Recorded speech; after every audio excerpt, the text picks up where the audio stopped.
Hello, I'm Alicia Davis, And I'm Stacy Watson. and we are the co-owners of Transformative Leadership Strategies, a coaching, training, and team building company.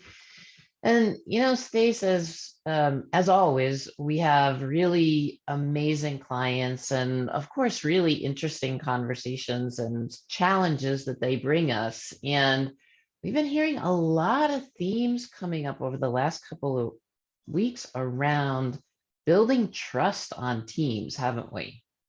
Yeah, it makes so much sense to us, I think, because so many teams have gone through so much change over the Yep. last 18 months, whether it's been a lack of staffing or maybe people moving into leadership or supervisory roles, whatever the changes are. I think there's a lot of new faces on teams, a lot of new configurations of people on teams. Yep. And one of the things that I think we all kind of intuitively know and maybe don't spend a lot of time purposefully talking about is how do you establish trust on a team when you have a lot of new players on the team, or maybe trust has been broken? Like, what can you do? So, this idea of trust is one Mm, that is coming up for us, I think, in many different, settings or with lots of different organizations. for sure. And, trust is a little bit amorphous, to For really sure. try to put your hands around, well, how do you build trust? And, we have a number of different webinars, and one of our webinars is around how do we build trust with empathy and compassion. And we thought we'd share a couple of thoughts from that because just to try to make it a little more tangible, right? A little bit Hmm. more concrete. And, we really, we always want to start with how do we know we have a challenge, right? Like, Yes. so, right, awareness building. So if trust is broken, I think you probably know that by the way that you feel about relating to another one of your members on the team, right? Like there's probably just a Hmm. feeling of dis-ease, unease, or just not quite sure what to say or what to do, right? And so having some awareness that, oh, I don't quite feel confident in that communication with that person. Yeah, and I think communication is a piece that is sort of an element that can be a clue.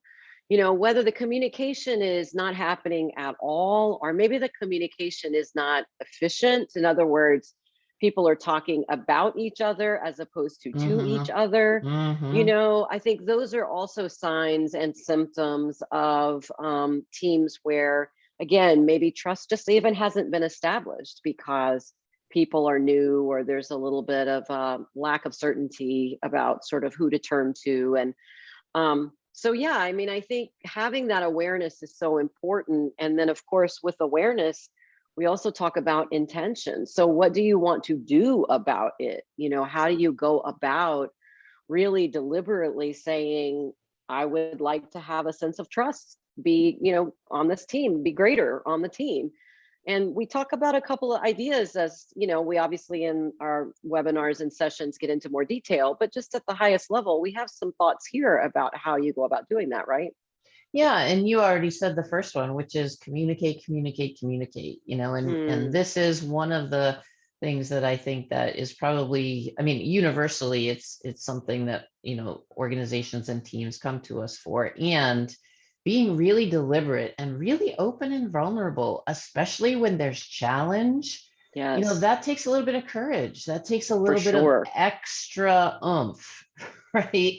Like to be Yes. able to, if there's a a difficult conversation, to be able to say, what, I'm really interested in strengthening our relationship or in building our team, and I know this is something that's challenging to talk about, and even if it's messy, how can we put this in a way that is focused on strengths and strengths based um, approaches versus Hmm. blaming and shaming, right? Yeah. How do we see the best in each other, focus on what Mm, we're doing well while also holding what we could improve?